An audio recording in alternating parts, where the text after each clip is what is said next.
আসসালামু আলাইকুম বন্ধুরা, নিশা লাইফস্টাইলে আবারও হাজির হয়ে গেলাম মুরগির মাংসের রান্নার রেসিপি নিয়ে। আশা করছি তোমাদের এই রেসিপিটা খুবই ভালো লাগবে। তো ভিডিওটা স্কিপ না করে শুরু থেকে শেষ পর্যন্ত দেখতে থাকুন। আর আমার চ্যানেল এখনও সাবস্ক্রাইব করা না থাকলে আমার চ্যানেলটিকে সাবস্ক্রাইব করার অনুরোধ রইল। এবারে গ্যাসের উপর প্যান নিয়ে প্যানটাকে খুব ভালো মতো গরম করে নিয়েছি আর দিয়ে দিলাম পরিমাণ মতো সরষের তেল। এখানে রান্নাটা আমি সরষের তেল দিয়ে করছি, চাইলে আপনারা সাদা তেলও ব্যবহার করতে পারেন। এবারে দিয়ে দেব দুটো তেজপাতা আর প্রায় 4টের মতো পেঁয়াজ নিয়েছি।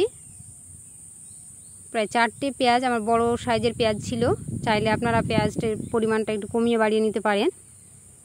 তো পেঁয়াজটাকে ভালোভাবে নাড়িয়ে চাড়িয়ে আমি একটু সফট করে নিচ্ছি।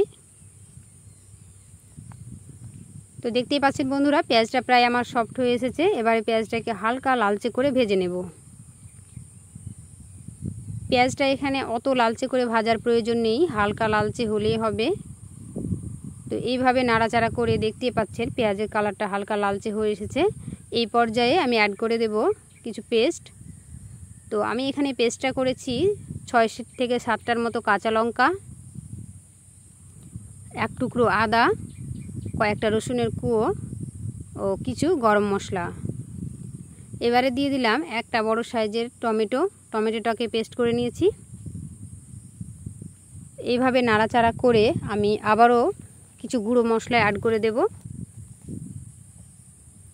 তো এখানে আমি নিয়েছি স্বাদ মতো লবণ, 1 চা চামচের মতো হলুদ গুঁড়ো, জিরে গুঁড়ো, ধনে গুঁড়ো আর লাল লঙ্কার গুঁড়ো। লাল লঙ্কার গুঁড়োটা এখানে আমি সামান্য দিলাম, যেহেতু আমি কাঁচা লঙ্কার পেস্ট করেছিলাম। আর এখানে অ্যাড করে দেব 1 চা চামচের মতো কাশ্মীরি লাল লঙ্কার গুঁড়ো। এবারে সমস্ত কিছুকে ভালোভাবে নাড়াচাড়া করে কষিয়ে নিতে হবে।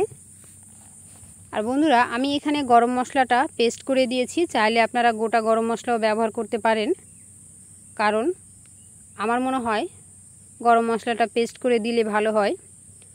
তো গরম মশলাটাকে সেজন্য আমি পেস্ট করে দিয়েছি।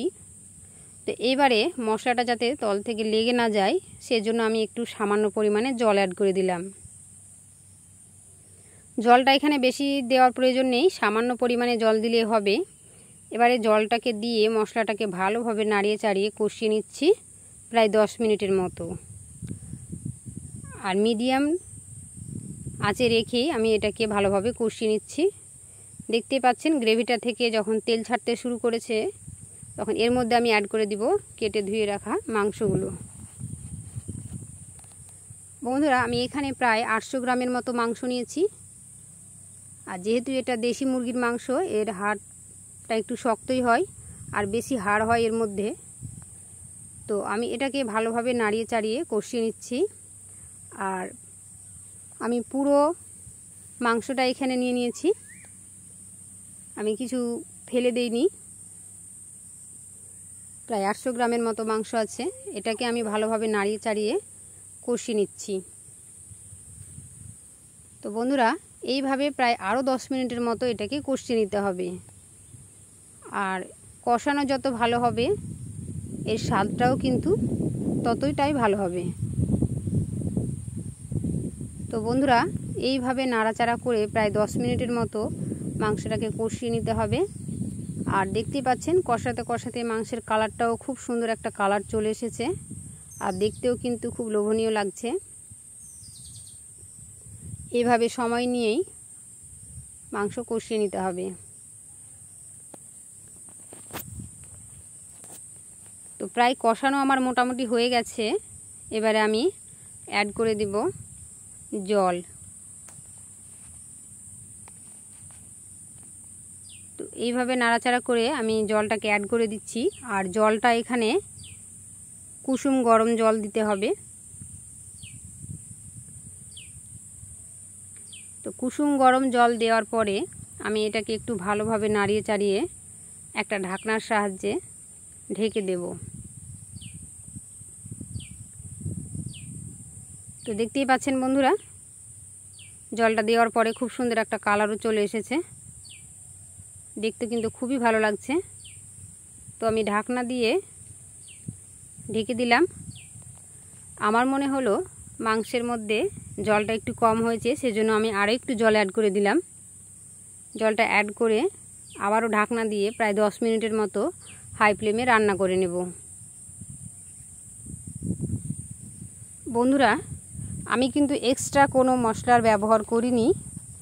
সামান্য কয়েকটা উপকরণ যা আমাদের প্রতিদিন আমাদের ঘরে থাকে, সেই উপকরণ দিয়েই আমি রান্নাটা করছি। আমি এক্সট্রা কোনো উপকরণ অ্যাড করিনি। তো এইভাবে রান্নাটা করে নিলাম। দেখতেই পাচ্ছেন ঝোলটা অনেকটাই কমে এসেছে। এই পর্যায়ে আমি অ্যাড করে দেব 1 চা চামচের মতো মিট মশলা।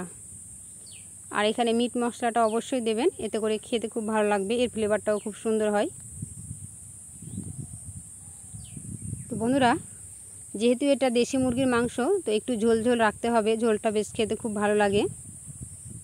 তো আমি সেই জন্য এই পরিমাণে ঝোলটা রেখেই এবারে গ্যাসের ফ্লেমটাকে বন্ধ করে দিলাম।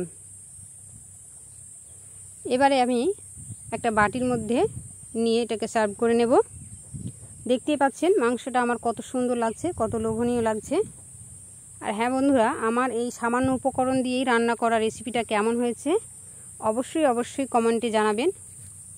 লাইক, শেয়ার, সাবস্ক্রাইব করে দেবেন। ফেসবুক পেজ থেকে দেখলে আমার পেজটাকে ফলো করতে ভুলবেন না। আজকের মতো রেসিপি এখানেই শেষ করছি। ভালো থাকবেন, সুস্থ থাকবেন। আবারও নিত্য নতুন রেসিপি নিয়ে আপনাদের সামনে হাজির হব ইনশাল্লাহ। আর আমার এই রেসিপি আমার বাড়ির লোক কিন্তু খুবই পছন্দ করেছে, খুবই প্রশংসা করেছে। জানি না আপনাদের কেমন লাগলো, সেই জন্য বলছি কমেন্টে জানাতে ভুলবেন না। আল্লাহ হাফেজ।